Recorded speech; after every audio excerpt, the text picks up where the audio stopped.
Back, the Key Bridge, of course, was an economic engine for the area. One side is Baltimore County, the other side, Anne Arundel County.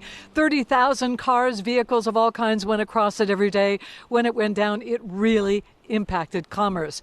We have team coverage. Casey Baylor talks about a logistics hub trying to get businesses going back.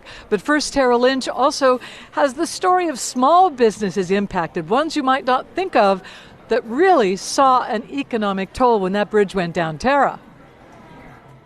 Well, Denise, these local businesses really felt the impact when that bridge collapsed, which of course squeezed their bottom lines. Layoffs, cutbacks, even closing down were all on the table. But in the midst of chaos, creativity prevailed and a fighting spirit to stay afloat.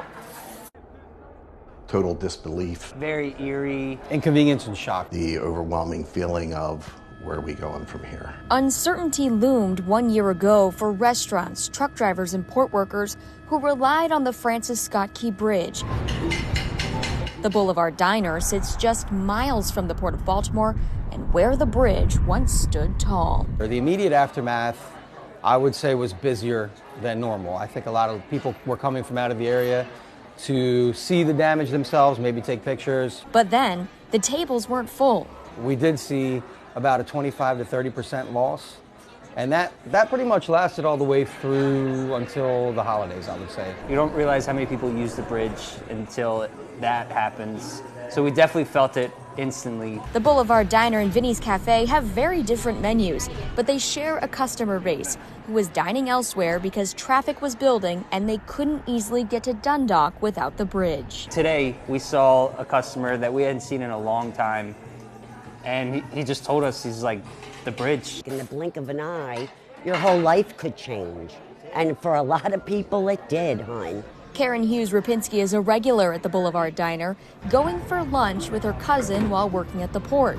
But those lunches stopped when the bridge fell. The uncertainty of it was like mind-boggling. Like it's very difficult every day not to know what tonight could bring or tomorrow. When they came back to their old haunt, it was good. It was very good. Yes, we were happy. They missed us too, I think. I've been in the business for 47 years. 2024 was it. Most difficult for sure. Truck drivers rely on the port, and with the Baltimore-bound ships docking in other cities, drivers had to quickly find a way to keep moving forward. Finding the containers and then getting the rates in place and everything and getting the movement done. We literally had to do all of that within 48 hours. Atlantic Nationwide Trucking changed its business model, finding ways to compete in other port cities while serving customers in the Baltimore region. We shifted from being a trucker that was local to a more over-the-road trucker.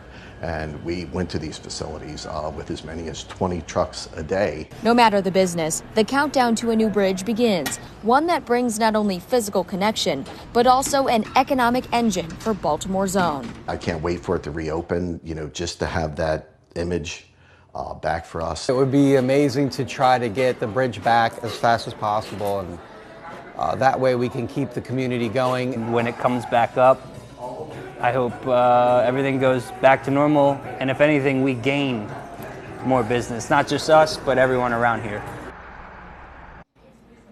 And this tough industrial side of Baltimore is still working together to make sure that they're building back stronger. And speaking with all of these different businesses, you wouldn't think they have that in common, but everyone here in Dundalk is working together. I do want to